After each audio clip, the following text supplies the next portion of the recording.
Hey everybody, this is TotalGamerJunkie. I want to welcome you all back to my channel. So in this video, I'm going to be discussing the next part of what happens in my What If Max and Chloe Met Earlier Life is Strange fanfic. Now, this right here picks up immediately when episode 3 does, called Chaos Theory, which is Max in her room and she's, fallen asleep. And then she wakes up, when she screams Kate. Because in episode 3, it's still the same time as episode 2, like only a few hours have passed. And then after the swimming pool scene and escaping Blackwell security, only then does it go to the next day. So the beginning of this fanfic plays out very similar to the beginning of episode 3. So rather than wake up at her desk, Max would end up waking up in her bed from screaming the name Kate, like she did in the game, but at her desk. But in my fanfic, it's in her bed. And I do believe things would, like as I said before, things play out similarly. She gets messages from Chloe asking her if she's alright and to meet her outside of the dorms of Blackwell because she has a surprise for her. So Max is already dressed like in the game, so she doesn't need to get dressed, and she goes to head outside, but then she sees the bathroom light is on, and then hears muttering, and she goes to check it out, and she sees that Taylor is in there. And Taylor would go, in my version, she see Max, and was like, oh, hi Max, what are you doing here? And I guess, like, this Max would be like, the way I envision it, because she can stand up for herself, she'd go, I hope you're happy with yourself, you and Victoria nearly killed Kate, like, in the whole Vortex Club. And Taylor would go off at Max saying, it wasn't my fault, like, you can't blame me, Victoria, or the Vortex Club for her wanting to kill herself. But, so it's just like in the game, but Max would go to her, I was in the shower earlier today when I saw you and Victoria bullying Kate, and how you left the link to a video in the girls' bathroom. And Max would go on, like, so yeah, if Kate would have died, that blood would have been on your hands. It's like, you're no better than a murderer if she would have died. And eventually, after the conversation ends, Max would leave and she'd exit the dorms. She'd have to sneak past Principal Blackwell and Principal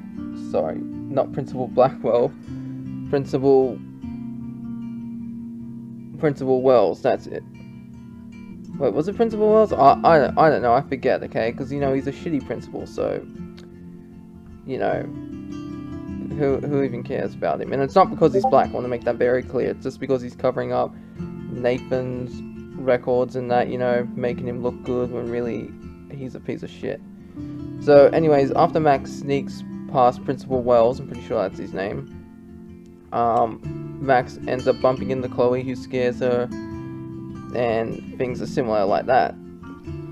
Now, they talk, for a bit about Kate, and Chloe would ask how Max is doing, and in this version, Max would have ended up receiving a text from Sean Prescott earlier, because if you remember, if you tell Principal Wells that Nathan had a gun in the girls' bathroom, then he ends up messaging you saying that, I've heard you've been slandering my son's name. If you keep this up, then legal actions will happen. But that doesn't happen until the 3rd day, I believe. So in this version, it's going to happen a lot earlier, because as you remember from my previous 2 videos, Max told Principal Wells that Nathan had a gun in the bathroom, and in episode 2, she told David that Nathan had a gun in the girls' bathroom and was threatening Chloe with it. And because he's investigating this action more, Sean Prescott would have found out eventually from either Principal Wells or Nathan, and so he thinks that Max is just one of those students that's trying to cause trouble, you know, and he's more concerned with preserving his own legacy than what's actually happened. So he ends up messaging Max and telling her all this, and Chloe would be like, God, he's such an asshole.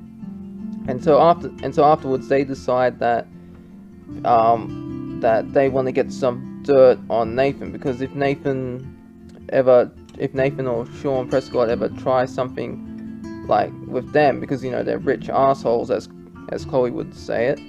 So Chloe's plan is to get into Blackwell and get some evidence about Nathan's actual records at Blackwell, rather than the false ones.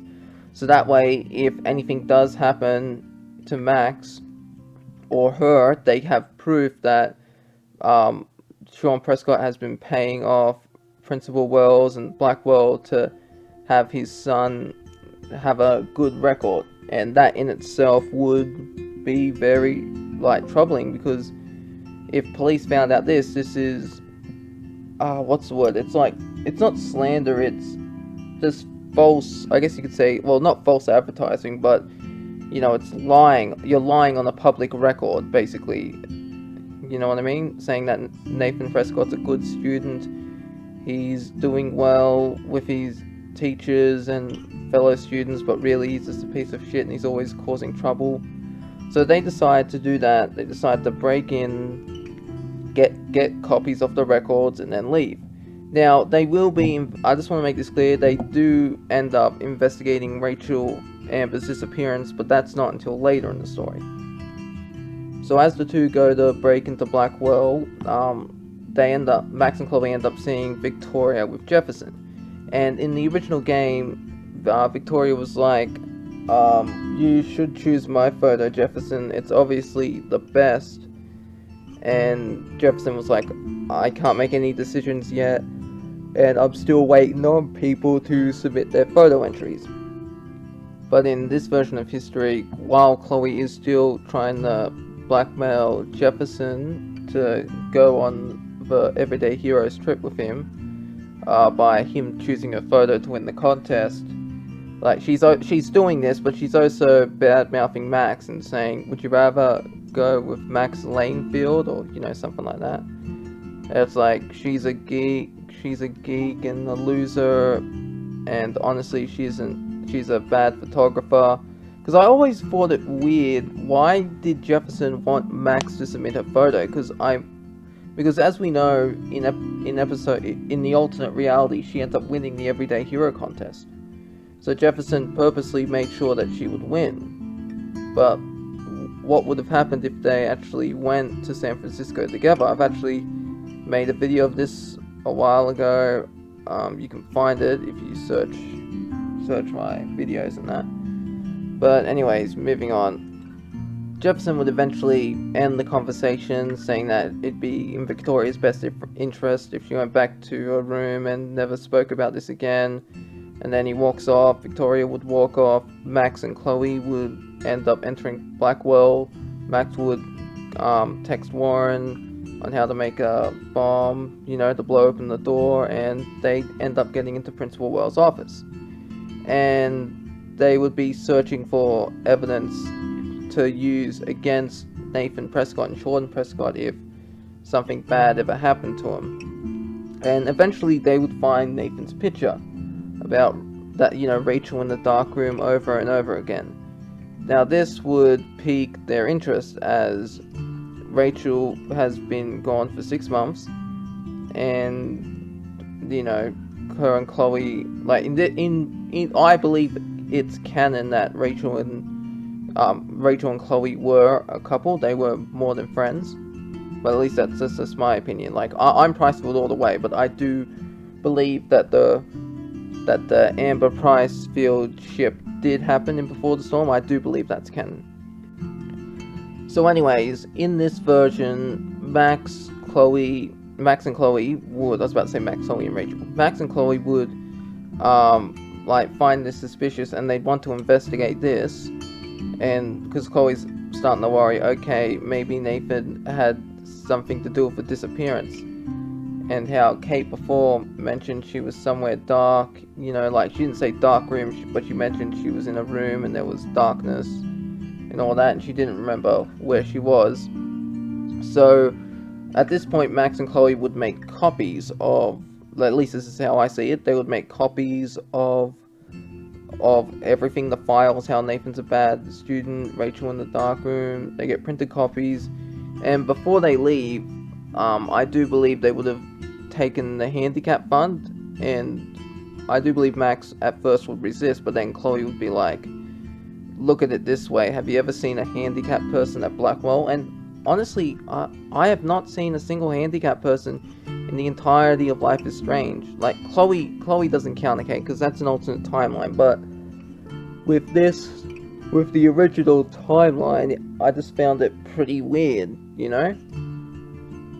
Because it's like, you got a ramp that's meant to be for handicapped people, yet the money's meant to go towards a ramp for people in wheelchairs, but who's in a wheelchair at Blackwell? No one, okay? Is anyone using a walking stick or in crutches? No.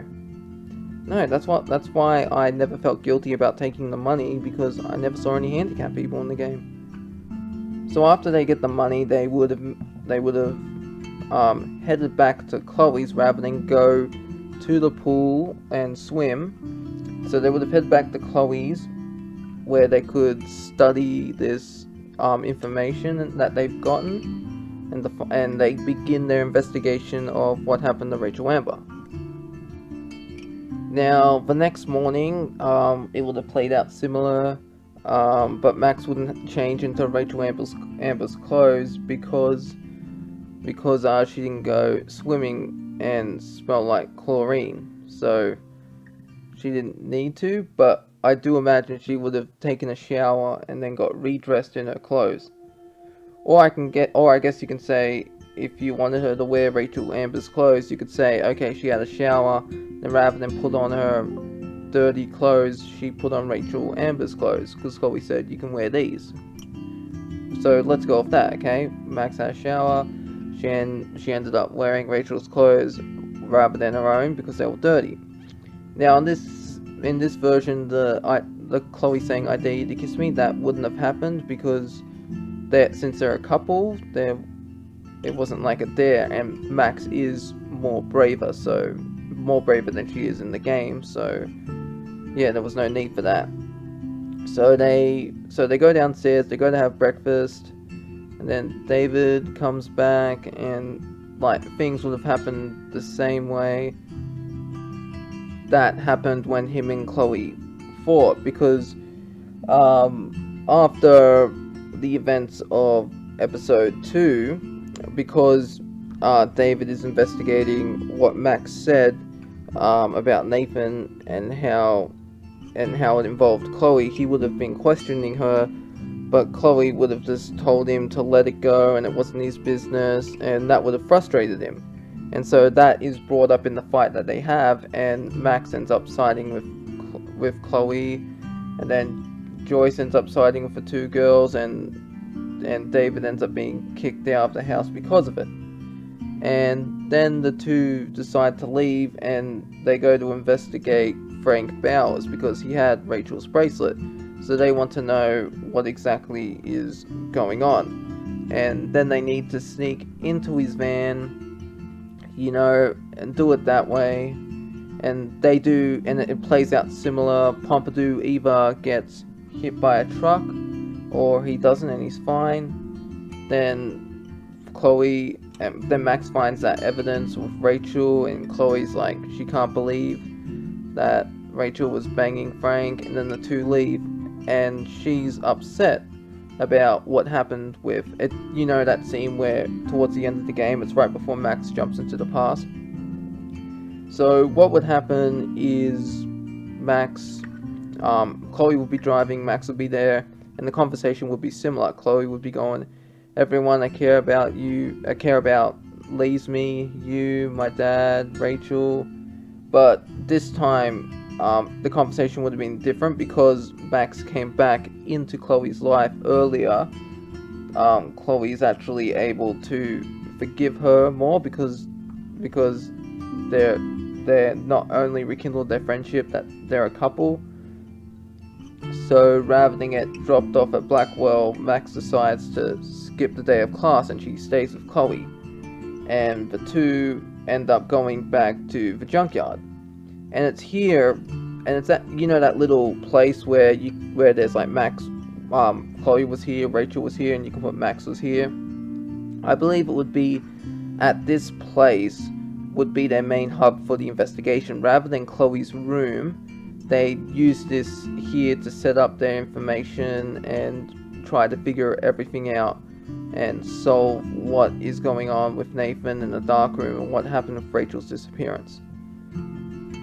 And since this is happening, Max never rewound time. Now, she did get the photo from Joyce, about, you know, she did get that photo when Max and, you know that, sorry, I'm getting tongue-tied here. You know that photo that Max uses to go back in time when she's 13 years old? She gets that back. Like, she gets that, not that, she doesn't get it back, she gets it from Joyce, and she's also investigated David's files to get that information that they're using in their investigation for Rachel Amber as well. I'm sorry if this is so very confusing, and I'm stuffing it up. So they do that, but since Max and Chloe didn't have that fight, and they didn't separate like in the game, Max didn't discover that she had the power to travel back in time through photographs, and she didn't stop William from driving and getting killed, and she didn't make Chloe a quadriplegic. So yeah, the episode would have played out very differently. So rather than end on that shocking moment where you discover Chloe's a quadriplegic, it ends with Max and Chloe at the junkyard investigating the disappearance of Rachel Amber and how Nathan Prescott is responsible for it, and what his connection is. So anyways, that's the end of this video. I hope you all enjoyed it, and I'll see you in the next one. This is TotalGamerJunkie, signing off.